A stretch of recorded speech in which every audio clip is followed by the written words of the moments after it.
What's going on, YouTube? Welcome to From the Top Rope with Andrew Crawford. I'm Andrew Crawford, your boy, the GOAT. Not the GOAT, but I look like a GOAT. Close enough, am I right? I think I'm right. And today on the channel, I'm going to save my Undertaker video, because I'm still trying to work out. I know what I want to say, but I'm trying to figure out how I say it so I don't get too repetitive in the video. But lucky for you all, big news has happened in the wrestling world. I'm going to talk about that for a second, and then I'm going to get into the actual point of the video. Jey Uso won the Intercontinental title. Don't make Braun Breaker look weak at all. It took everything in Jey's arsenal and then some to win, so it makes perfect sense. That's all I'm going to say on it. Jey winning was awesome. First singles title after being on the WWE roster for 14 years. Way to go, Jey Uso. Yeet. Just another member of the Bloodline to win the Intercontinental title.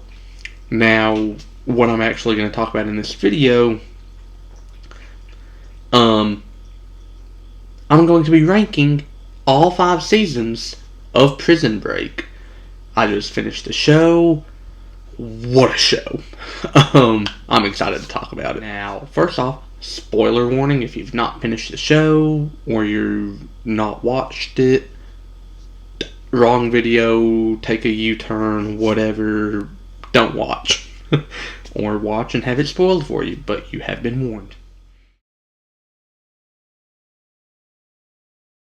In 5th place, I'm gonna go with Season 3. This is not a knock on Season 3, it was still very good, but there were just things that I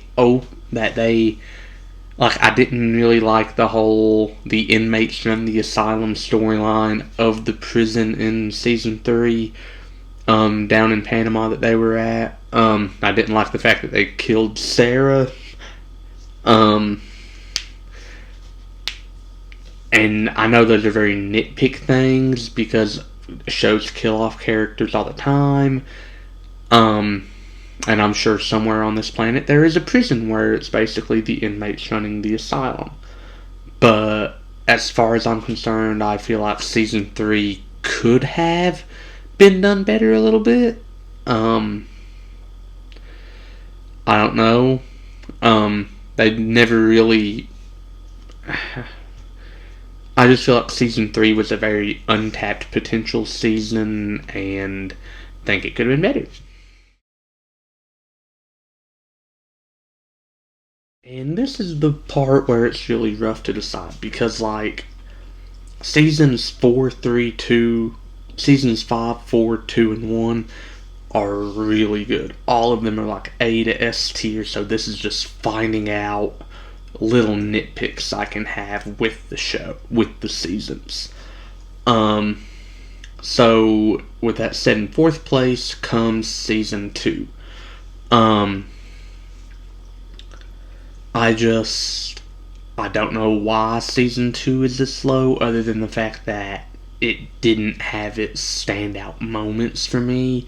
Like, the only moments I vividly remember from Season 2 are Tweener getting shot, Bellic kind of like holding Mary Cruz captive to an extent. Those are the only 2 things I truly remember. And that stood out to me. Obviously, you had the subplot of them looking for D.B. Cooper's money, but just there wasn't a lot from Season 2 I found to be amazing compared to the other 3 seasons that I will get to.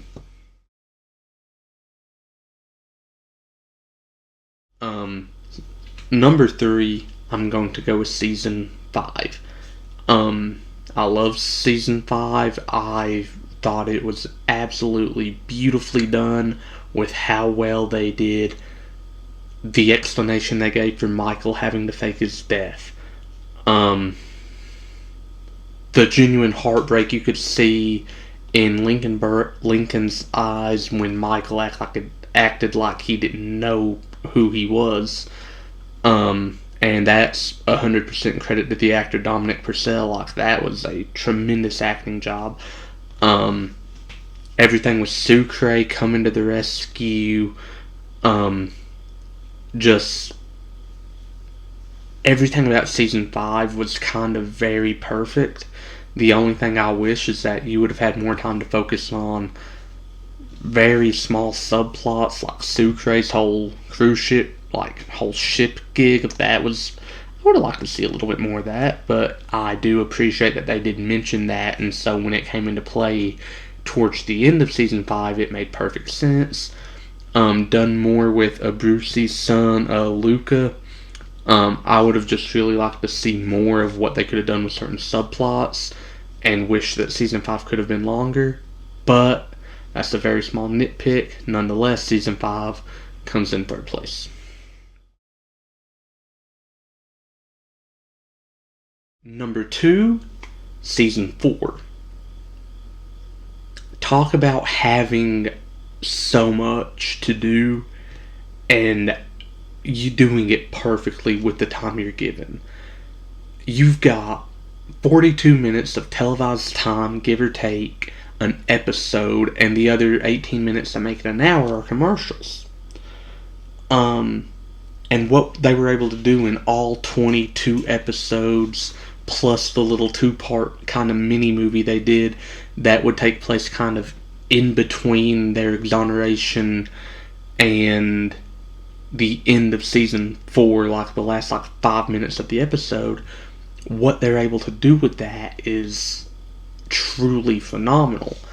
From them finding Scylla, the reunion with the Schofield Burroughs mother, well, Schofield, the reveal of Lincoln being adopted, just, T-Bag and Gretchen working together to get Scylla, and just, the return of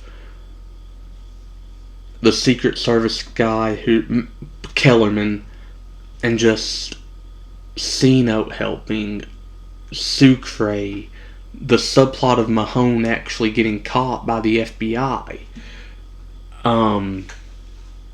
Everything they did, just, it flowed seamlessly together, and I think was so well executed that it's almost easy to forget that you're not just watching a TV show, that you're not watching a movie, you're watching a TV show. Like, aside from the episodic breaks, this could have just been this could have been like an all day long movie. Like, it just seemingly transitioned so well. But, you know what they say, you can't beat the original. First place, season 1. I find season 1 to be perfectly paced, perfectly executed, takes time introducing characters, getting flashbacks of what these characters did to end up here. Sucre with just I think it was a robbery, T-Bag being a murderer, rapist, pedophile, that kind of stuff. Schofield robbing a bank just to get to his brother to bust him out, who is on death row. The introduction of Sarah, which who would have known that would turn into a 5-season love story that just tugged at your heartstrings every chance it got. And just how well Michael had planned it out, getting the blueprints of the prison converted into tattoos and tattooing them all over his body. Everything. There's not wasted moments in this show, in this season, is what I'm trying to get at. Everything in this season has a purpose. Everything in this season is done very carefully, very detailed, and if you're an attention to detail sucker in TV shows, highly recommend watching season 1 of Prison Break. It is very attentive to even the littlest details. The origami birds Michael makes, just everything in the show. Him befriending the warden, I think season 1 is the perfect season of the show for what the concept was. So I rank season 1 as the number 1 season of the show, with following very closely behind season 4, a little bit lower, Season 5, a little bit lower than that, Season 4, and way lower Season 3. I don't know why, but I think Season 3 was just like, it was like a roller coaster. Up, up, up, up, up, up, crashes down, and then 4 and 5 kind of re-elevated it to the elite status of a show that it was. But with that said, I do rank Season 1 as the very best season of Prison Break. That's the video. Did you like it? Did you love it? Did you hate it? Tell me about it in the comments below. Don't forget to like, share, and subscribe. This has been From the Top Rope with Andrew Crawford. Stay tuned later this week when I talk to you all about why The Undertaker is one of the 4 greatest professional wrestlers of all time. Thank you very much, and unlike John Cena, I can see you, and I will see you very soon.